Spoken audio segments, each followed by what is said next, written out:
A bright morning in 1977 finds a classroom of primary school students in Beulah, Australia, where the sunlight streams through large windows onto colorful desks. The children are diligently reciting multiplication tables under their teacher's guidance until a representative from the Victoria State Central Bank, a man named Mr. Johnson, arrives to deliver a guest lecture on the virtues of financial saving. He distributes small piggy banks to the impressed children and presents a mathematical scenario intended to showcase the power of long-term investment, claiming that saving a mere 50 cents a week for 25 years would result in a fortune of over $700,000. While most of the students accept this figure with wide-eyed wonder, a young boy named Paul Jackson sits at the back of the room, his brow furrowed as he mentally calculates the logic behind such a massive return. He bravely raises his hand to challenge the visitor, pointing out that with only 52 weeks in a year, the numbers do not seem to add up based on simple addition. Mr. Johnson smiles and introduces the class to the complex concept of compound interest, a moment that sparks a lifelong obsession with mathematics and logic within Paul, who realizes the immense power hidden within financial formulas. Decades later, a brilliant and somewhat eccentric mathematician named Dr. Jim Doyle has dedicated his life to mastering these complex theories, eventually developing a revolutionary software program known as the Bank Trading Simulation Expert, or B.T.S.E. This system is designed to predict global stock market trends by learning from its own errors and processing vast amounts of variables that would be impossible for a human mind to navigate. At the same time, the board of directors at the central bank, known as Seabank, is growing increasingly desperate due to a stagnant economy and poor performance reports that Simon hides his internal panic behind a mask of corporate confidence, but as he retreats to his opulent office overlooking the sprawling city, the weight of the deadline begins to settle on him. He realizes he needs a miracle to turn the bank's fortunes around before the board loses patience and removes him from his position of power. The path to that miracle appears when an employee named Vincent informs Simon about Dr. Jim Doyle's work, describing the mathematician as a prodigy who has created a system capable of predicting market corrections with uncanny accuracy. Simon is initially dismissive of the idea, mockingly comparing the software's name to a common cow, but his desperation eventually outweighs his skepticism. He agrees to an interview with the doctor, and soon Jim arrives in Victoria, appearing visibly out of place in his rumpled casual clothing compared to the polished, expensive suits of the banking executives. During a formal lunch, Jim struggles to explain the intricacies of his mathematical models to men who only understand the bottom line, and he leaves the meeting feeling certain that he has failed to make a positive impression. However, Simon recognizes a spark of potential genius and decides to take a massive gamble, ordering his team to hire Jim immediately because he believes the young man might have discovered the holy grail of economic theory. Jim is soon ushered into a secret high-tech lab located in the basement of the bank, where Simon welcomes him with promises of wealth and the opportunity to take the financial world by storm using the bank's resources. While Jim begins his new life in the corridors of power, a hardworking couple named Diane and Wayne Davis are struggling to keep their houseboat business afloat in a different part of the region. They have taken out a business loan in a foreign currency from Seabank, but the unpredictable fluctuations in exchange rates have caused their debt to spiral out of control, leaving them on the verge of insolvency. Their young son, Roger, helps his father at the docks, oblivious to the true extent of the financial ruin facing his family, until Diane delivers the news that they have received an official eviction notice.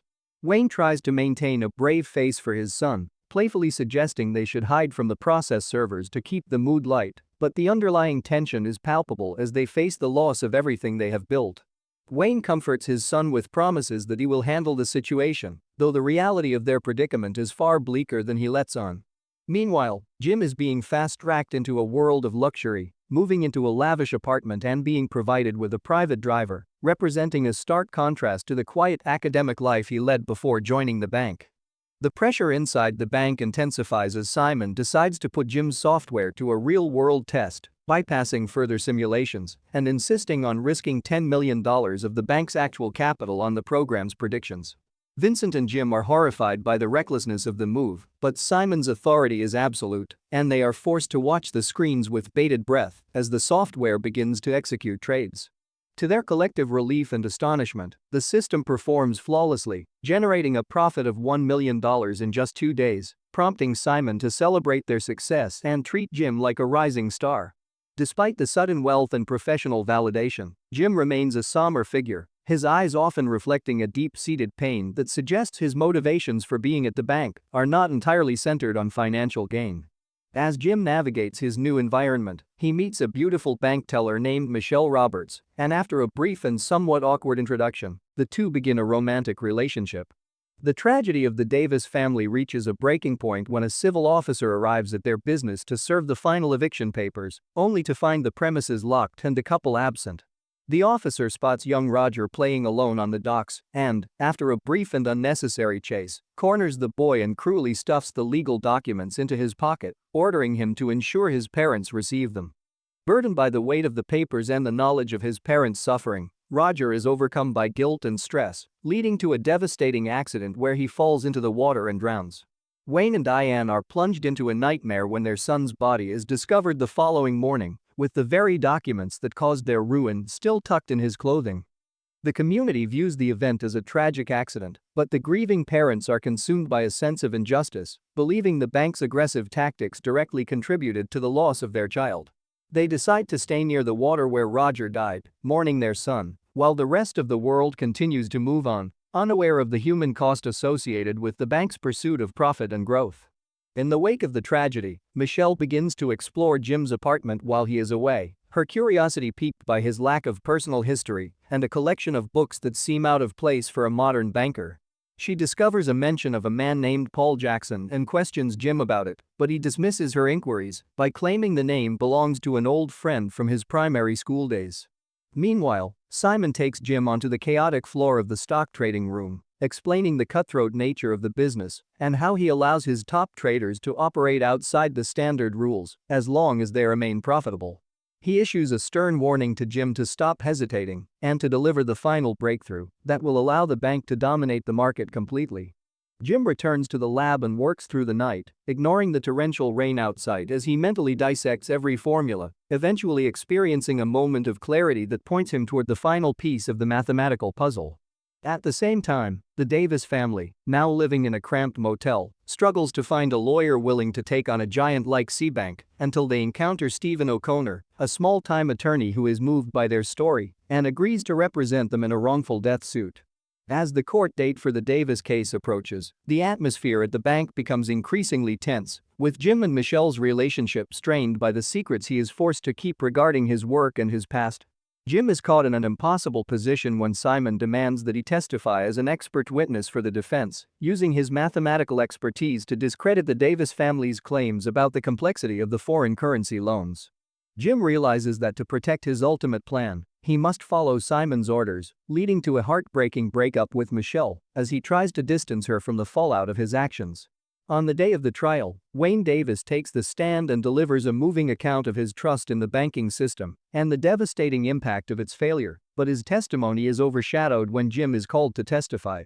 Michelle watches from the gallery in shock and disappointment as Jim uses his brilliance to support the bank, presenting meticulous notes that undermine the Davis family's legal position.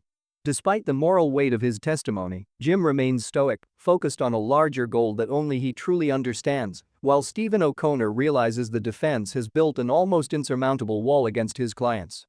Following the trial, Simon is emboldened by the victory and presents the board of directors with a truly radical and illegal plan to intentionally trigger a massive stock market crash, allowing the bank to profit from the resulting chaos.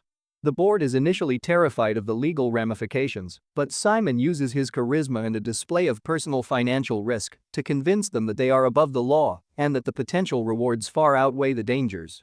Jim continues to work in the lab, now focused on fine-tuning the software to handle the specific requirements of Simon's market manipulation scheme, while also coordinating with a brilliant programmer friend named Machio.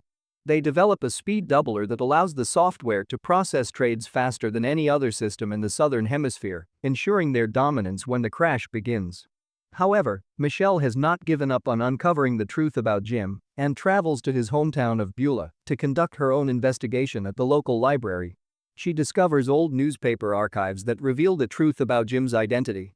He is actually Paul Jackson, the boy whose family lost their farm to the very bank he now serves and whose father took his own life as a result of the foreclosure. The revelation of Jim's true identity changes everything, as Michelle realizes that his entire career at the bank has been a meticulously planned act of revenge designed to destroy the institution from the inside out. She sees one of Simon's men spying on her and realizes that the CEO is also beginning to suspect that Jim is not who he claims to be, but her attempts to warn Jim are met with his cold insistence that she stay away until his work is finished. As the day of the planned market crash arrives, Jim locks himself and his team in the lab, ordering them to ignore all outside communication so they can focus entirely on the massive volume of trades the software is about to execute.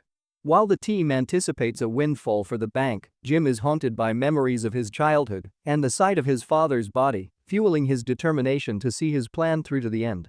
Simon attempts to contact the lab to oversee the operation, but his calls go unanswered, and his frustration turns to terror when Wayne Davis, driven to the brink of madness by his own losses, breaks into Simon's estate with a rifle, seeking his own form of justice for the death of his son.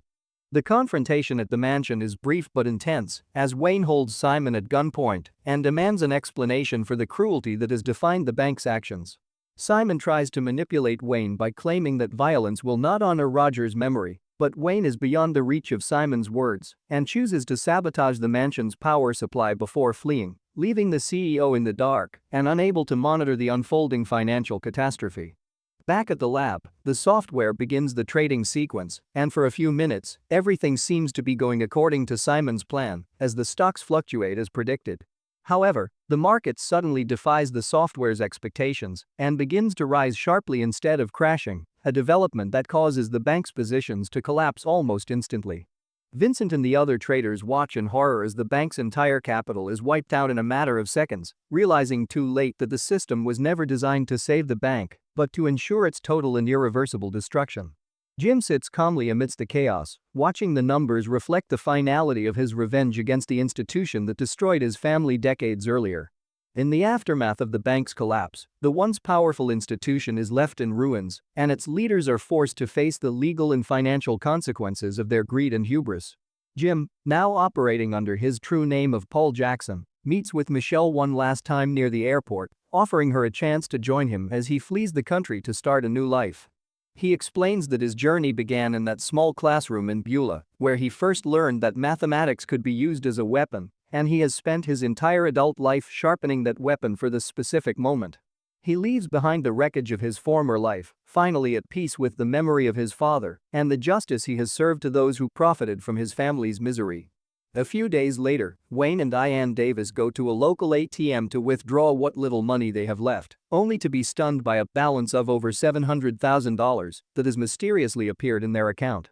They realize that in the midst of the bank's destruction, someone ensured they received the restitution they were owed, providing them with a chance to rebuild their lives and find some measure of solace after their unimaginable loss.